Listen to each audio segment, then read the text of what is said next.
Hey guys, the biggest recipe to success according to me is self-belief. Self-belief is something which is difficult to bring about at the first stage, but when we do bring it about, we let other people to sway our thinking. To other people, obviously, what we are doing seems outrageous. Outrageous in the sense they believe like there's no chance, and we also tend to start thinking like there's no chance, and why are we doing what we are doing? Why the shit we are even trying at it?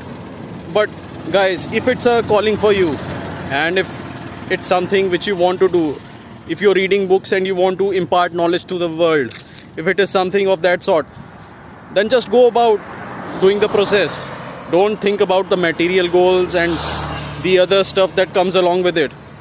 If things have to happen, they will happen, but you do your job, which is to impart knowledge to the world. I see so many people these days who might be very rich at the same time, but are very poor also at the same time.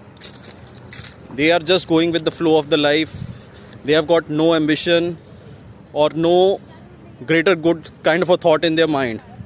Just doing something creative, something different from our daily routines, something which is something we are trying to do on our own, trying to build a life for ourselves on our own, instills so much confidence in us that we feel full.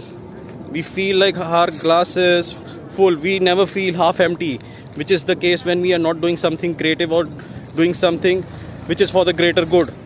So I won't suggest like you listen to those people who are naysayers and who are trying to put you down, because I find so many of them around me.